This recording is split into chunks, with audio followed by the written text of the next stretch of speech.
you know, now we are going to take the next speaker, Honorable Akani Dolapo. Now, Honorable, I've removed your mute. Yes. Now go ahead. Thank you very much. Let me first start by saying that there's a lot to this bill, because just like the last speaker said, a lot of the criticism may not have been on merit, but on conspiracy theories.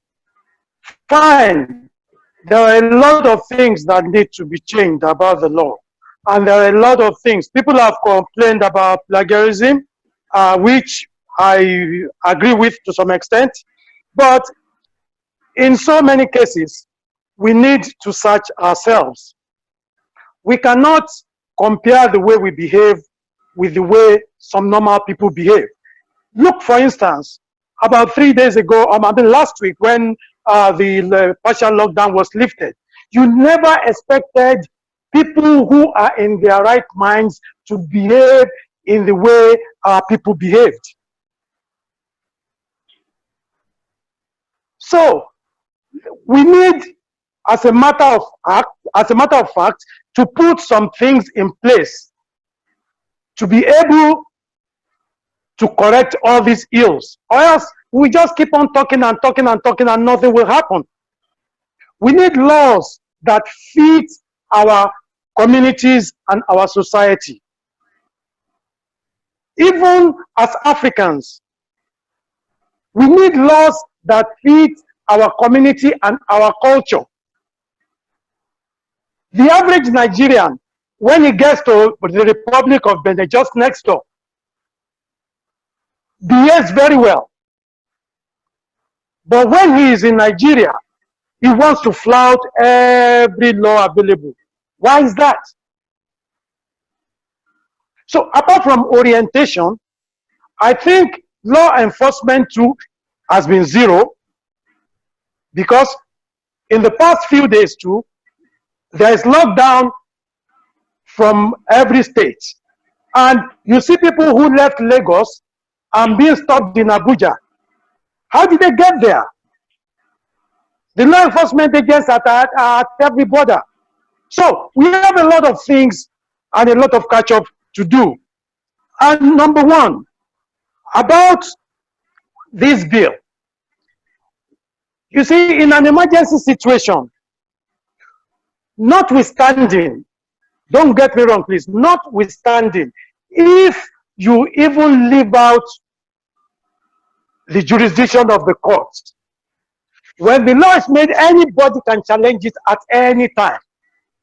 Anybody can challenge it at any time.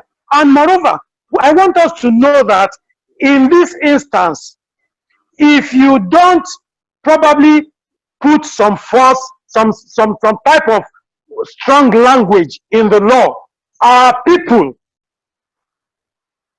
will not succumb. I'm not in any way saying that that is the correct thing to do, but in some instances, you need to use the hard tactics to get what you want to be done.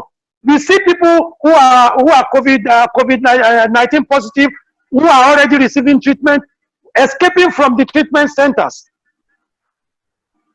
And do you now tell me that you want to go to court to go and bring that person back? There must be some type of law that you now have to forcibly arrest that person and take him back for and confine him for treatment, because it's not about him only, it's about infecting all other members of the society. So there are a lot of things that are being misconstrued about this bill. I accept there are issues, and during the public debate, all those ones will be ironed out. And again, there is another one in the Senate.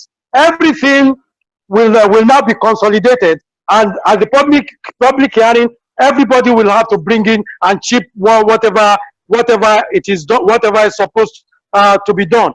And let me just chip in about burial. What NCDC says is that they are not saying that you cannot bury your dead when it's when the person dies of COVID-19. They want to give you the protocol to follow and the procedure to follow before they can release the dead body to you.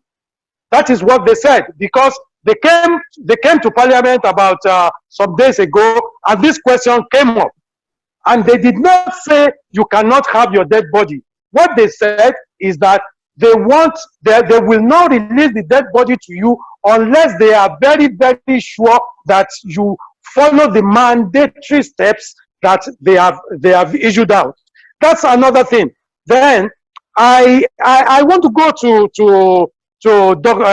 Professor Iwu, because definitely he has done a lot of work with his colleagues during the SARS epidemic and during the Ebola epidemic.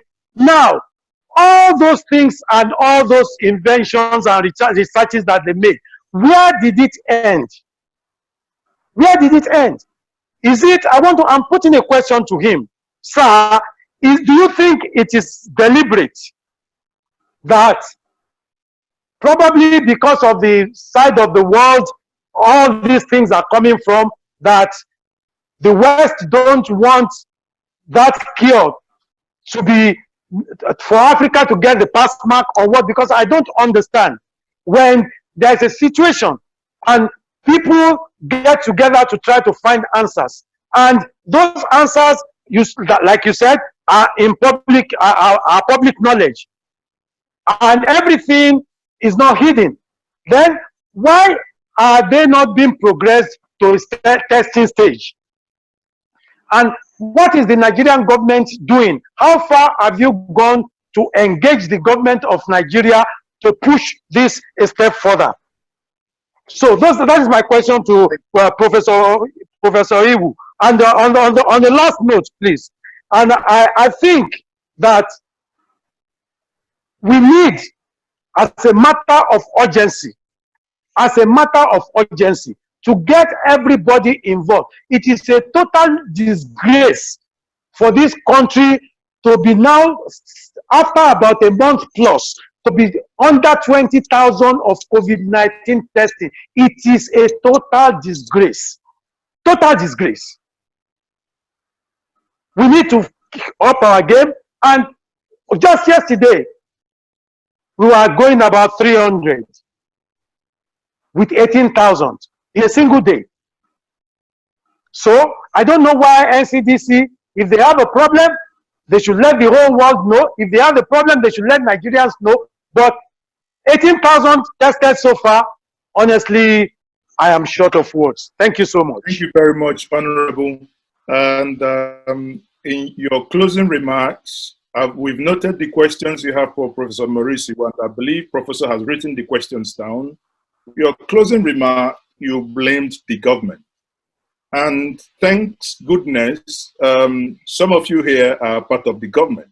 So the government is not only the executive, equally involves you guys who are within the arm of the legislature.